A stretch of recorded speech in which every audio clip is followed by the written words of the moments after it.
Bien, pues comenzamos la escuela bíblica. Bienvenidos a todos. Un abrazo en el amor fraternal. El Señor nos ama. Amén. Bien, pues vamos a seguir con la lección 8 y que trata sobre el perdón y la conciencia limpia.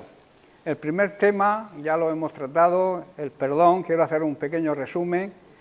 Y empezábamos preguntándonos qué es el perdón. Y decíamos que perdón es remisión, absolución, indulto, conmutación, indulgencia de una pena merecida. Todos somos pecadores, todos nacemos con la tendencia a pecar. Todos, por tanto, necesitamos arrepentirnos y pedirle perdón a Dios. Hablábamos también del gozo que hay en el perdón. Para aquellos que reciben el perdón de Dios mediante el arrepentimiento, es una alegría y un gran gozo ver que sus pecados han sido perdonados e incluso han sido olvidados por Dios. Esta es la verdadera paz que Cristo nos da y nos ofrece. Precisamente sentimos paz por sentirnos perdonados por Dios. El siguiente punto era ¿por qué debemos perdonar? El amor siempre perdona. Jesús lo mostró hasta en la cruz y hay una ley espiritual que dice perdona y serás perdonado. El amor verdadero nunca guarda rencor. La falta de perdón produce rencor y resentimiento y puede llegar a la ira, a airarnos.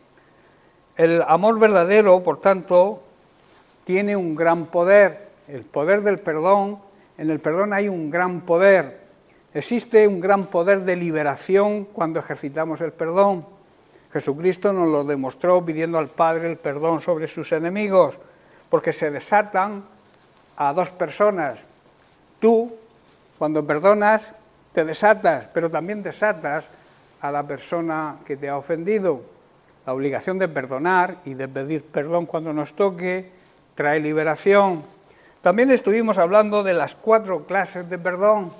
Si recordáis, la primera era perdonarnos a uno mismo. Necesitamos perdonarnos a uno mismo, perdonar a los demás. Por consiguiente, también el perdón de Dios es importante.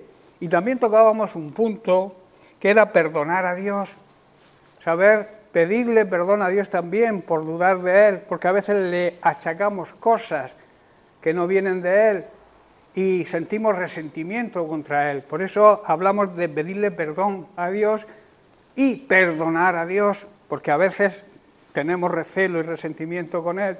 ¿Estoy comprendiendo? Entonces la misión de la venida de Cristo a la tierra, su factor principal, el propósito principal precisamente era el perdón de nuestros pecados, el perdón de nuestra vida pecaminosa que nos conducía a la condenación, a la perdición. Él dijo antes de morir, Padre, perdónalos porque no saben lo que hacen. Y es una dicha muy grande saber que Dios nos perdona cuando se lo pedimos con un verdadero arrepentimiento. Amén. Bien, pues vamos a comenzar el segundo tema, conciencia limpia. Aunque creo que por el mes de noviembre, un domingo estuve predicando sobre la conciencia y quizá os acordéis y repetiremos algunas cosas, pero vamos a estudiarla, digamos, de una manera más profunda. Y vamos primeramente a leer las escrituras claves de este tema y luego iremos profundizando en ellas. La primera está en Romanos capítulo 2, versos 14 y 15. Dice así, porque cuando los gentiles, hoy serían las personas incrédulas, que no tienen ley, hacen por naturaleza lo que es de la ley, estos, aunque no tengan ley, son ley para sí mismos, demostrando la obra de la ley, la palabra de Dios, escrita en sus corazones, dando testimonio su conciencia y acusándolos o defendiéndolos sus razonamientos. La segunda la encontramos en el libro de Hebreos, capítulo 9, versículos 13 y 14. Dice, porque si la sangre de los toros y de los machos cabríos y la ceniza de la becerra rociadas a los inmundos santificaban para la purificación de la carne, dice y añade el versículo 14, cuánto más la sangre de Cristo, el cual mediante el Espíritu Eterno se ofreció a sí mismo sin mancha a Dios, limpiará vuestras conciencias de obras muertas para que sirváis al Dios vivo. Hebreos capítulo 10, verso 22 es la siguiente.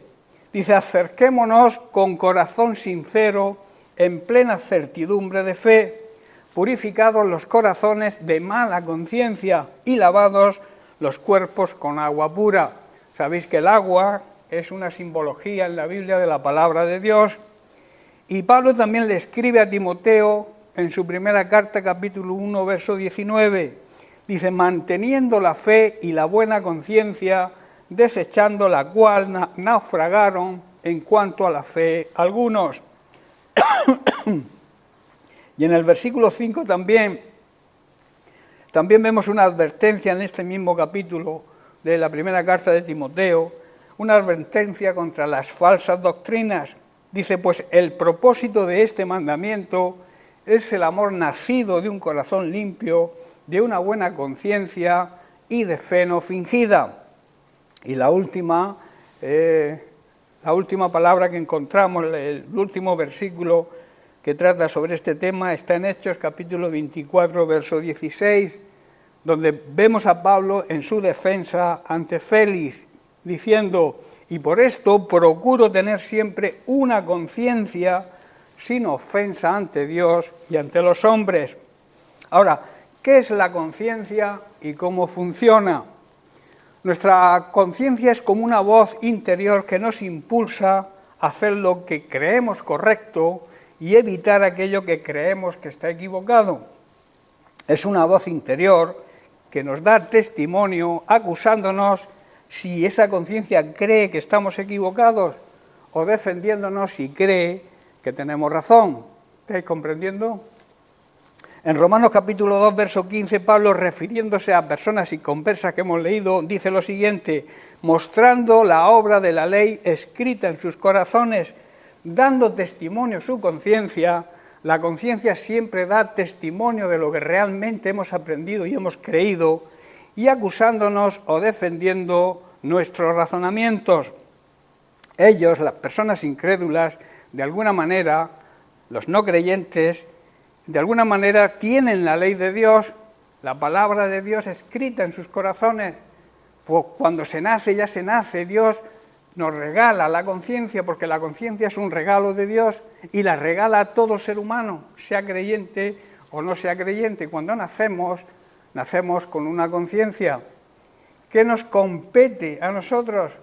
Educar esa conciencia a la luz de la palabra de Dios, porque veremos algunas cosas, porque algunas conciencias no están realmente educadas con la palabra de Dios y entonces creen correcto lo que a la luz de la palabra de Dios no es correcto. ¿Entendéis? ¿Me seguís? Si haces caso de esta voz, tendrás una conciencia buena y limpia, como le dice Pablo a Timoteo en su primera carta, capítulo 1, verso 5, que también hemos leído antes, donde le advierte sobre las falsas doctrinas. Dice, el propósito de la instrucción, de la exhortación, es que todos los creyentes sean llenos del amor que brota de un corazón verdadero, puro, dócil, sensible, de una conciencia limpia, que no nos acuse, y de una fe sin fingimiento, una fe auténtica, una fe genuina. Si no hacemos caso de ellas, tendremos una conciencia culpable. En Hebreos capítulo 10, verso 22, el autor habla en los mismos términos. Dice, acerquémonos con corazón limpio, sincero, en plena certidumbre de fe, o sea, fe no fingida, purificados los corazones de mala conciencia, o sea, teniendo una buena conciencia, y lavados los cuerpos con agua pura. Esto quiere decir que debemos entrar directamente a la presencia de Dios, no hay otra manera de entrar en ella, sino con un corazón sincero y con plena confianza y fe en Él, pues nuestra conciencia culpable ha sido rociada con la sangre de Cristo con el fin de purificarnos y nuestro cuerpo ha sido lavado con agua pura. Se refiere al cuerpo de Cristo, al cuerpo espiritual, ha sido lavado con la palabra de Dios. La conciencia es como un timbre de alarma que Dios usa para despertarnos al hecho de que pasa algo malo o que hemos hecho algo malo y entonces suena la alarma y que nos marca el principio de cómo hacer las cosas. Si la conciencia salta esa alarma, es que algo que estamos haciendo no está de acuerdo a lo que esa conciencia ha aprendido. ¿Amén? ¿Estáis entendiendo? Ahora bien, todo el mundo tiene una conciencia, todos, los creyentes y los no creyentes. Pero cuando hay que registrar lo que es correcto y lo que es erróneo, diferentes conciencias pueden llegar a tener diferentes opiniones. ¿Estáis entendiendo? La conciencia de un creyente no puede ser la misma de un incrédulo, aunque los dos tienen conciencia. A veces el timbre de la conciencia no suena cuando debería, o a veces puede haber una falsa alarma. Debemos tener en cuenta lo siguiente: nuestra conciencia no es razonable, solo nos incita a hacer lo que sabe, lo que le hemos enseñado a esa conciencia que es correcto, pero dependiendo del conocimiento y de las enseñanzas que hayamos recibido. De ahí que para que sea una buena conciencia, una limpia conciencia, debemos tener conocimiento de la palabra de Dios y aplicar las enseñanzas que en ella encontramos. ¿Entendéis, verdad? Podemos intentar quizás apaciguarla, de alguna manera comprar nuestra conciencia, o también podemos negarla, pero si lo hacemos traeremos tensión, traeremos estrés, ansiedad y falta de paz a nuestra vida. Cuando no escuchamos la voz de la conciencia no tendremos nunca paz. Tal vez podamos calmar, apaciguar, digamos, esa tensión por un poco de tiempo, pero al final va a salir a la superficie, a menudo como una enfermedad o quizá con una vida de amargura. ¿Estáis entendiendo? Dios nos ha dado nuestra conciencia y es un regalo para que podamos obedecerle. La conciencia nos ayuda a obedecer a Dios.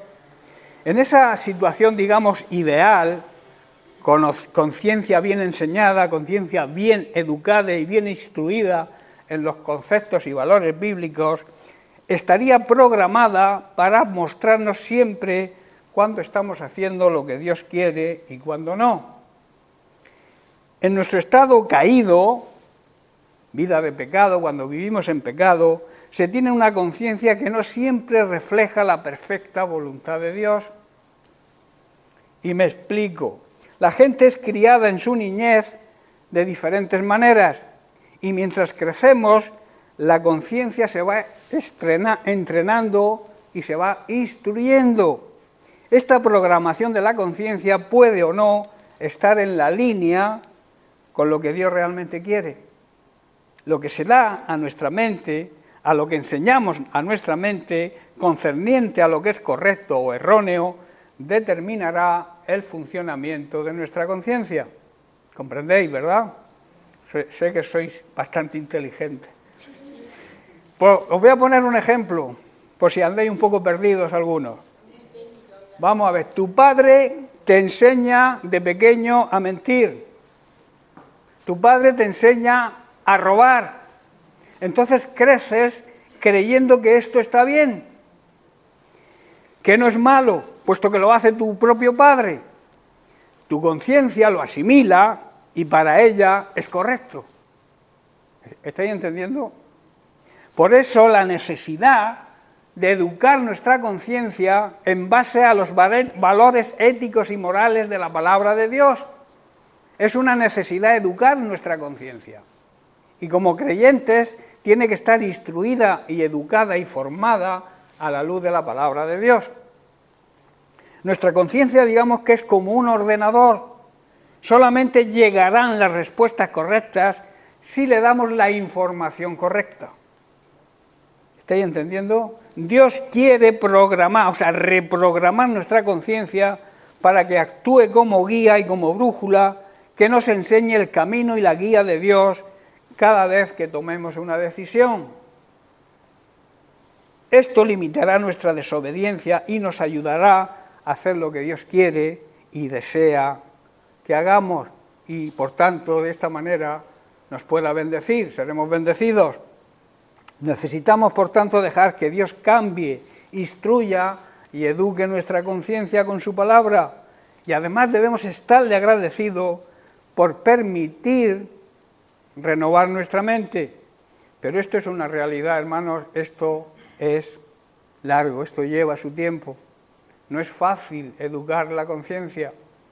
Debemos llevar una vida en el orden de Dios, planificando, porque a la conciencia la podemos engañar de alguna manera, haciéndole creer que lo que hacemos está bien, confesando que lo que hacemos, aunque en nuestro interior sabemos que está mal, queremos justificarnos ante la conciencia que nos habla que está mal, y como que la acallamos, como que le quitamos toda sensibilidad a la conciencia, la hacemos callar por la acumulación de pecados. La conciencia se cauteriza, que significa pierde la sensibilidad. Lo mismo que cuando te quemas, el trozo donde te quemas no tiene sensibilidad. Pues lo mismo ocurre con la conciencia, cuando la quemamos con la cantidad de pecados, por la persistencia en seguir pecando. Por eso digo que esto lleva su tiempo. En Hebreos capítulo 12, verso 1 leemos, dice, por lo tanto, ya que estamos rodeados por una enorme multitud de testigos de la vida de fe, quitémonos todo peso que nos impida correr, especialmente el pecado que tan fácilmente nos hace tropezar, y corramos con perseverancia, o sea, con paciencia, constancia, como se suele decir, sin prisas, pero sin pausas, esa carrera que Dios nos ha puesto por delante. Todos, de alguna manera, estamos rodeados por personas, la Biblia dice enorme multitud, de personas que viven una vida de fe, que demuestran que son personas fieles y que aman a Dios y que tienen confianza plena en Él. Así que debemos seguir ese ejemplo, el ejemplo de ese tipo de personas que las tenemos a nuestro alrededor y que debemos reconocerlas y seguir su ejemplo. Por eso debemos despojarnos de todo peso que nos impida correr, como hacen los atletas en el estadio. Cuando van a correr, cuando van a salir en una carrera, lo que hacen es quitarse todo el peso y se quedan solamente con lo imprescindible para correr. Pues eso mismo impide el pecado, que es la carga más grande que un ser humano lleva y que necesita ser liberado. Debemos, para poder correr esa carrera y llegar a la meta, despojarnos de ese peso, del peso del pecado. Por eso digo que debemos imitar a las personas que son fieles a Dios, que viven una vida de santidad, de honra, de respeto a la palabra de Dios, de obediencia también, y imitarles.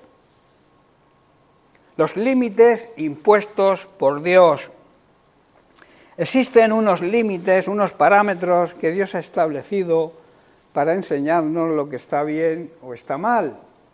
La gente con fe y conciencia débil necesita reglas para vivir, reglas que les detengan de hacer aquello que está equivocado. Esto significa que a menudo estas personas construyen límites que no son particularmente ni especialmente dictados por Dios, o sea, lo dictan ellos mismos.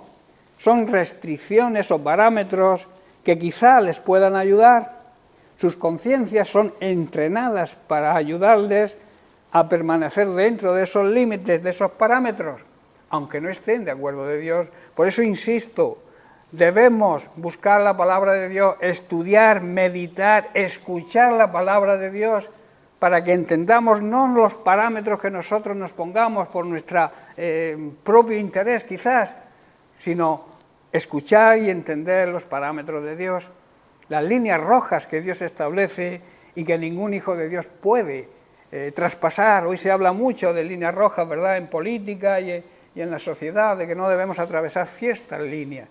Pues con Dios también hay unas líneas rojas que como cristianos, como creyentes, no podemos atravesar. No valen los parámetros o las reglas que yo, por mi interés, me ponga. Valen los parámetros y las reglas que Dios ha instituido y que las encontramos en su palabra. De ahí, como he dicho, la importancia de conocer los límites, los parámetros que Dios establece para hacer lo correcto, los cuales los encontramos en su palabra, en las Sagradas Escrituras. Para ello es de suma importancia estudiar la palabra de Dios, leer la palabra de Dios cada día. Cada día necesitamos aprender de la palabra de Dios, cada día necesitamos meditar, estudiar, profundizar en la palabra de Dios a través de la guía del Espíritu Santo. No podemos leer la palabra de Dios de carretilla, como se suele decir, sino tener un tiempo especial, un tiempo de calidad con el Señor y con el Espíritu Santo para que nos revele la palabra de Dios. Eso significa estudiar y meditar en ella y también, por supuesto, escucharla. La palabra de Dios dice que la fe viene por el escuchar y el escuchar la palabra de Dios, el mensaje de la palabra de Dios. La fe va creciendo. Por tanto, la palabra de Dios debemos estudiarla y tener sumo interés para que nos vaya bien y seamos bendecidos por Dios. Pablo nos dice que no debemos cruzar los límites marcados por Dios, en especial debido a que nos presionen, a veces por presiones de los demás, como que atravesamos esas líneas. Esto sería pecado, atravesar las líneas que Dios ha instituido, saltarse los parámetros que Dios ha instituido en su palabra, es desobedecer su palabra y por tanto es pecado.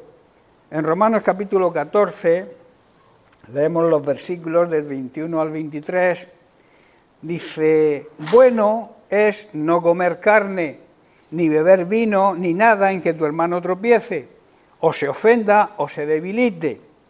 ¿Tienes fe? Pregunta.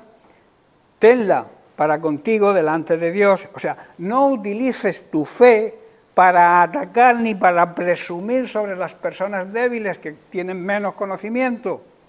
Dice y añade: bienaventurado, feliz, dichoso, bendecido, el que no se condena a sí mismo en lo que aprueba. Pero el que duda sobre lo que come es condenado, porque no lo hace con fe, y todo aquello que no proviene de fe es pecado. Voy a explicar esto un poco. Es mejor no comer, ni beber vino, ni comer ninguna cosa que pudiera causar ser piedra de tropiezo para otro creyente, sobre todo los creyentes débiles, los nuevos, los que empiezan. No debemos, por tanto, ser piedra de tropiezo. Tal vez tú pienses que no hay nada malo en lo que haces, pero manténlo en intimidad, en secreto con Dios, si con lo que haces puedes dañar la conciencia de la persona débil. Y déjalo entre tú y Dios. Me explico. Son bendecidos los que no se sienten culpables por hacer algo que han decidido que es lo correcto. Tú decides que es correcto comer X comida. Tú lo decides. Y para ti eso es correcto y eso está bien. Dios aprueba. Por tu buen conocimiento de la palabra de Dios, tú haces eso que haces y lo haces de acuerdo a la palabra de Dios. Pero si tienes dudas acerca si debes comer o no comer algo en particular, entonces si tienes dudas no lo hagas. Es pecado comerlo o hacerlo, no sé si entendéis. Si tu conciencia te marca que lo que haces es correcto, porque está educada según los parámetros de la palabra de Dios, puedes hacerlo. Pero si tienes alguna duda de que si lo haces es pecado, no lo hagas, porque entonces sí es pecado. ¿Estás comprendiendo? Pues no eres fiel a tus convicciones. Si haces algo que crees que está mal, entonces pecas. Si tu conciencia, si tú crees que estás haciendo algo que está mal, si lo haces, pecas. La gente con una conciencia fuerte basada en la palabra de Dios no necesita tantas restricciones ni reglas en su vida, porque tiene una conciencia que establece los límites de Dios. Si estás bien preparado, si tienes una conciencia fuerte basada en la palabra de Dios, Tú no necesitas ciertos límites porque los conoces los de Dios, no necesitas ponerte tus propios límites. No sé si entendéis. Solamente te aplicas los límites de Dios y entonces funcionas bien. Pero para eso necesitas instruir, enseñar a tu conciencia. Esta es una ayuda tremenda, hermanos, que Dios nos ha dejado para caminar con Él en obediencia, ya que nos habilita para vivir por fe. En Romanos capítulo 14, verso 23, que leímos antes, dice: pero el que duda sobre lo que come es condenado, porque no lo hace con fe, y todo lo que no proviene de fe es pecado. El que duda sobre lo que hace o lo que no hace es culpable de pecado, porque no lo hace con fe, y todo lo que proviene, repito, todo lo que no proviene de la fe es pecado. Repito, si tienes dudas acerca si debes hacer algo en particular, entonces es pecado hacerlo, pues no eres fiel a lo que crees, a tus convicciones. Si haces algo que tú crees que está mal, estás pecando.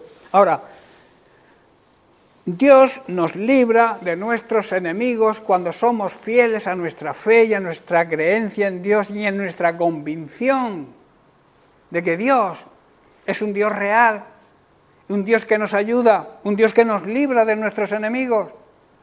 ¿Tú tienes esa confianza en Dios, esa convicción de que Dios es fiel? Pues entonces ten por seguro que tus enemigos serán vencidos. Hay una historia bíblica que demuestra esta realidad. El protagonista es Daniel. Hoy creo que en el pan de vida de hoy va relacionado con esto. Hay una historia bíblica, repito, que demuestra esta realidad. Y el protagonista es Daniel y sus 3 amigos, Abed-Negó, Sadrac y Mesac. Después de la conquista de Jerusalén por el rey Nabucodonosor, sus habitantes fueron deportados a Babilonia. Entre ellos se encontraban estos 4 jóvenes, Daniel y sus 3 amigos, los cuales destacaban sobre los demás por su gran sabiduría y conocimiento, motivo por el cual fueron propuestos para ser instruidos para servir en la corte del rey. Y en Daniel capítulo 2 vamos a leer algunos versículos y vemos que después que Daniel interpreta los sueños del rey, demostrando su conocimiento y su sabiduría, leemos lo siguiente, a partir del versículo 46, dice: entonces el rey Nabucodonosor se postró sobre su rostro y se humilló ante Daniel y mandó que le ofrecieran presentes e incienso, porque había interpretado sus sueños, cosa que los sabios de su corte ninguno pudo hacerlo. El rey habló a Daniel y dijo: ciertamente vuestro Dios es Dios de dioses y Señor de los reyes. Hermanos, cuando somos fieles a Dios, hasta los incrédulos glorifican a Dios, como hizo este rey. Y él, y el que revela los misterios, pues pudiste revelar este misterio. Dice el versículo 48, entonces el rey engrandeció a Daniel y le dio muchos honores y grandes dones, y le hizo gobernador de toda la provincia de Babilonia y jefe supremo de todos los sabios de Babilonia.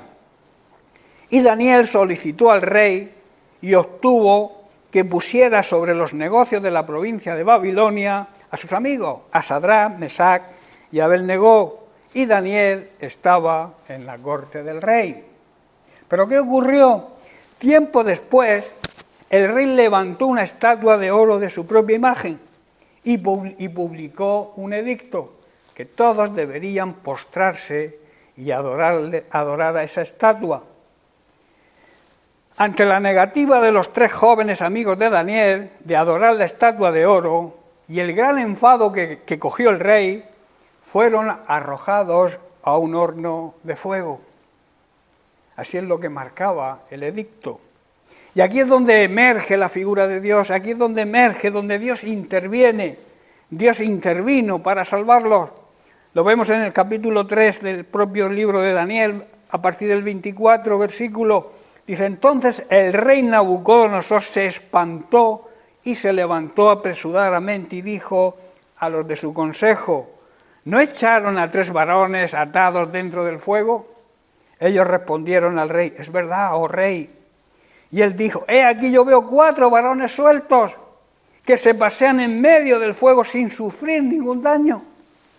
Y el aspecto del cuarto es semejante a hijo de los dioses. Hermanos, este cuarto varón representa la figura de Cristo. Representa que Cristo siempre está a nuestro lado cuando somos conscientes, somos fieles a Dios y somos fieles a nuestras convicciones, a lo que creemos. Dios nos respalda y nos defiende. Dice que entonces Nabucodonosor se acercó a la puerta del horno de fuego ardiendo y dijo, Sadrach, Mesach, Abed-negó, siervos del Dios Altísimo, salid y venid. Entonces Sadrach, Mesach y Abed-negó salieron de en medio del fuego. Entonces Nabucodonosor dijo, qué tremendo, bendito sea el Dios de ellos, de Sadrach, Mesach y Abed-negó. Volvemos a ver cómo Dios es glorificado con nuestro buen testimonio a los incrédulos. Los incrédulos, cuando damos buen testimonio de nuestra vida, cuando somos fieles a nuestras convicciones, cuando demostramos nuestra fe y confianza en Él, ellos también glorificarán a Dios. Y ahí la importancia de nuestro testimonio a la gente que nos rodea, la importancia de demostrar nuestra fe, de ser fieles a lo que creemos, de ser fieles a nuestras convicciones. Estos jóvenes se jugaron la vida, estuvieron dispuestos a dejar su vida terrenal y no negar a Dios. Y Dios envió su ángel, que su ángel aquí es Cristo, envió a su ángel para protegerlos. Dice que se paseaban dentro del horno, cuando momentos antes el simple hecho de abrir la puerta del horno y los que se asomaron cayeron muertos de la potencia que tenía el horno. Cayeron destrozados, asados por completo. En cambio estos se paseaban, los 3 amigos de Daniel, con la figura de Cristo, protegiéndolos. Esto debería de llenarnos de satisfacción, de fe, de creer que Dios en medio de cualquier fuego, cualquier tempestad que estemos atravesando, cualquier fuego de la prueba que estemos atravesando, Dios está con nosotros protegiéndonos. No las circunstancias que no cambien tu creer en Dios, los problemas que puedas tener por muy grandes que sean los que sean, que no cambien tu convicción de quién es Dios y lo que hace en nuestras vidas. Eso hará que las personas que nos rodean puedan glorificar a Dios, como lo hizo el rey Nabucodonosor.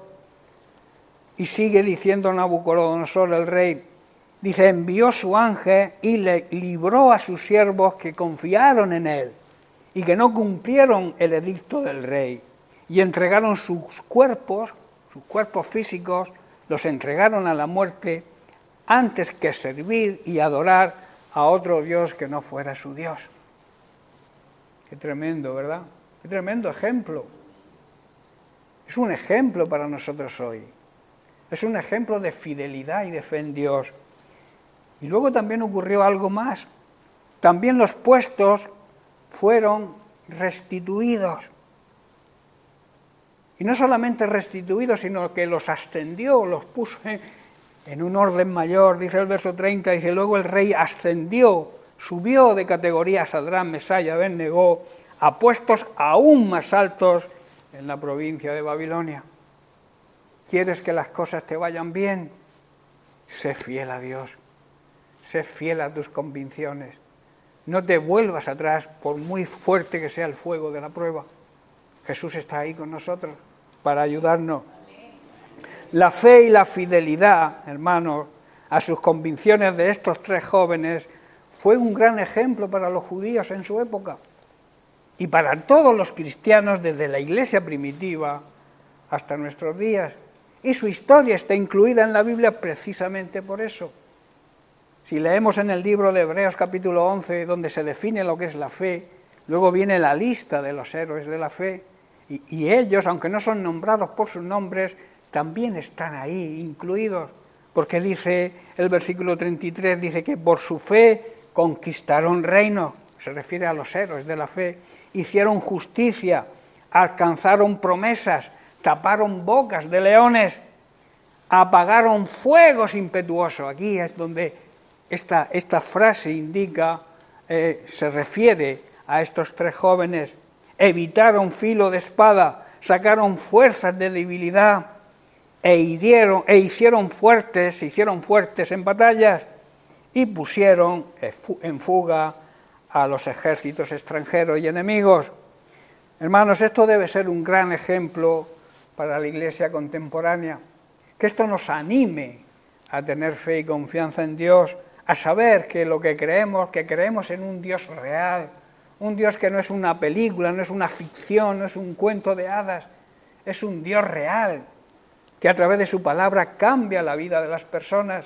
Su palabra tiene poder, es algo vivo, es algo que actúa, algo que puede producir, entrar hasta lo más profundo de nuestro ser y distinguir lo más profundo de nuestros pensamientos. La palabra de Dios nos deja completamente desnudos, discierne el alma y los pensamientos más íntimos que tengamos. La palabra de Dios es así, es algo vivo, tiene poder, tiene autoridad y cambia la vida de las personas.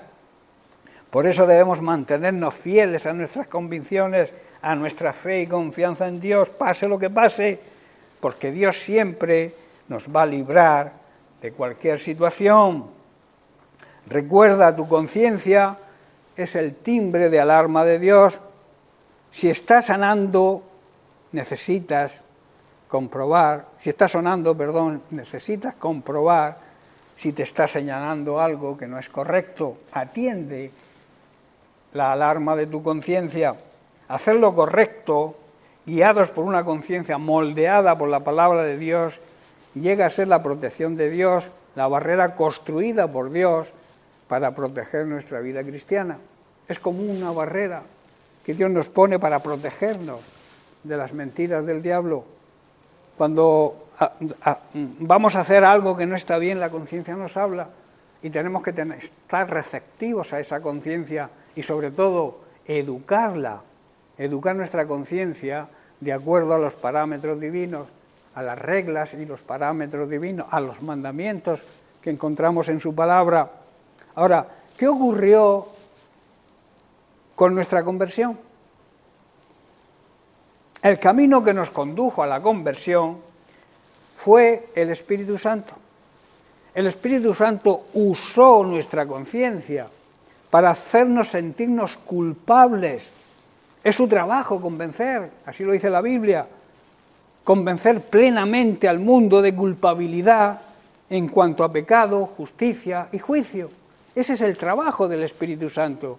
Y a nosotros cuando nos convertimos fue el Espíritu Santo usando nuestra conciencia que nos hizo sentirnos culpables y entonces reconocer nuestros pecados, arrepentirnos y confesar a Jesucristo como nuestro Señor y Salvador personal y seguirlo y obedecerlo.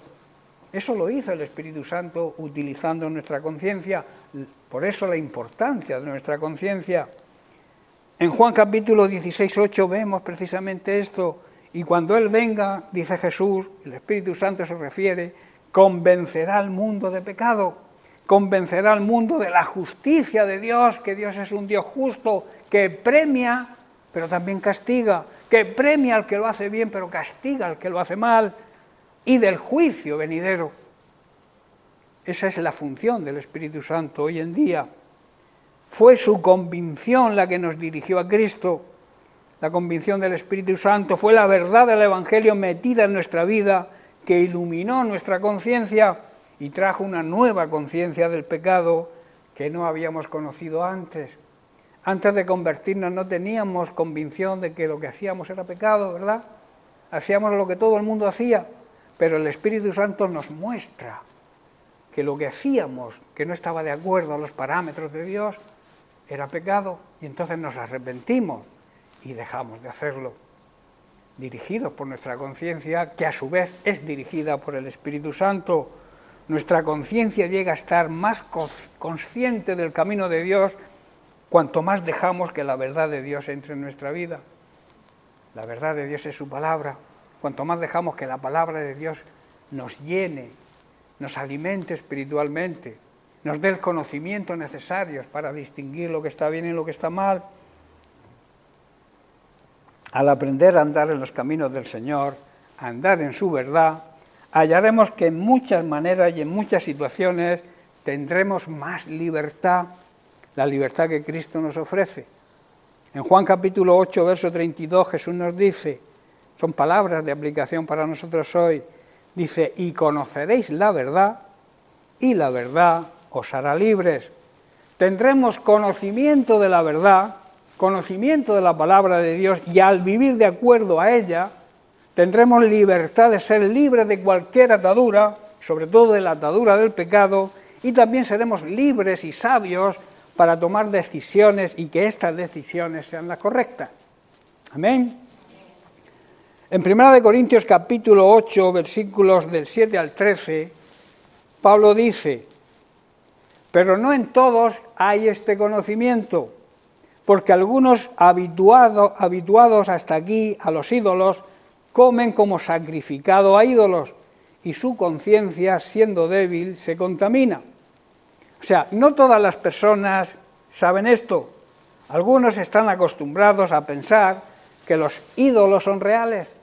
Entonces, cuando comen un alimento que fue ofrecido a ídolos, lo consideran como una adoración a dioses verdaderos según su conciencia, según la conciencia que han instruido, y entonces violan su propia conciencia.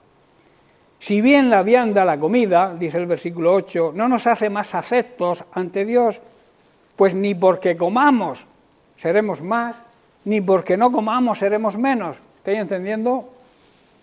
Es cierto que no podemos obtener la aprobación de Dios por lo que comemos. ¿Qué importa lo que comamos? No perdemos nada si no comemos y tampoco ganamos nada si lo comemos. Pero mirad que esta libertad, que vuestra libertad no venga a ser tropezadero para las personas débiles. Volvemos al punto que estudiamos antes. Nosotros debemos tener mucho cuidado de que nuestra libertad no haga tropezar a los que tienen una conciencia más débil que nosotros. Porque si alguno te ve a ti, que tienes conocimiento, sentado a la mesa en un lugar de los ídolos, la conciencia de aquel que es débil, ¿no será contaminada a comer de lo sacrificado a los ídolos? Si este que conoce la palabra de Dios, si este que es el pastor, que nos predica todos los domingos, se sienta en una mesa de ídolos, pues yo me siento también. ¿Qué está provocando esa persona que supuestamente tiene más conocimiento? Está provocando que peque el débil. Por eso, aunque nuestra conciencia nos diga, yo puedo ir a la feria, yo puedo irme a la feria de San Isidro, aquí en Mula, pasearme por la feria, viendo esto, viendo lo otro, yendo a las procesiones. A mí una procesión no me hace nada, puedo pasar cerca, pero yo evito pasar cerca para no herir a aquel que es joven en el Señor, que apenas conoce al Señor, y te ve ahí, aunque te vea de paso, evítalo. Es lo que está diciendo Pablo, que debemos, aunque para nosotros pasar delante de una imagen no sea nada, pero la persona que te ve cruzar o te ve cerca, aunque vayas de camino, echa por otra calle, para no traer confusión a la persona que es débil todavía en la fe. ¿Estáis entendiendo o no? Porque dice, si otros saben que tenemos un conocimiento superior y nos ven comiendo en el templo de un ídolo, se podrán sentir alentados a violar su conciencia al comer un alimento que se ofreció a un ídolo. Y por el conocimiento tuyo, dice el versículo 11, se perderá el hermano débil por quien Cristo también murió. Por causa de nuestro conocimiento superior, se destruirá un creyente débil por quien Cristo también dio su vida. ¿Estáis comprendiendo? De esta manera, pues, pecando contra los hermanos e hiriendo su débil conciencia, contra Cristo pecáis. Cuando pecamos contra otros creyentes, al alentarlos y empujarlos por nuestro mal comportamiento a hacer algo que para ellos, por su conciencia mal instruida, está mal, pecamos contra Cristo. No sé si estáis comprendiendo. Por lo cual, si la comida le es a mi hermano ocasión de caer, no comeré carne jamás, o carne o hacer cualquier cosa, para no poner en tropiezo a mi hermano. Por lo tanto, si lo que comemos hace que otro creyente peque, nunca debemos comer en su presencia. Cómetelo en casa, pero no vayas alardeando. Por ejemplo, la vigilia, cuando hacen Semana Santa la Iglesia Católica, que los viernes no se puede comer carne, y tú para fanfarronear delante de los débiles te pones a comer carne delante de ellos. Cómetelo en casa y no des publicidad a lo que comes, porque estás hiriendo a otras personas que son inocentes, son incrédulos, que no conocen, hasta que tengan un conocimiento pleno como el tuyo, y entonces harán lo que tú. Cómetelo en casa, come carne en casa Viernes Santo, que Dios no te va a aprobar o desaprobar porque comas carne o no la comas. Lo que sí desaprueba es que seamos piedra de tropiezo para otros. Por tanto, y termino con esto, necesitamos ser llenos con el conocimiento de la voluntad de Dios siempre.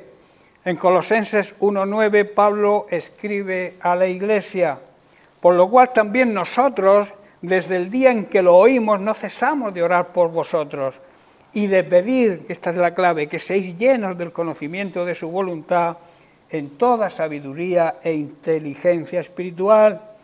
Debemos orar, hermanos, y pedirle a Dios que nos dé cada vez más conocimiento y más sabiduría para que podamos actuar en cada momento en la voluntad de Dios y tengamos entendido y tener una comprensión espiritual y que entendamos las cosas del Espíritu. Amén. Bien, pues lo dejamos aquí y seguiremos la semana que viene. Que Dios les bendiga.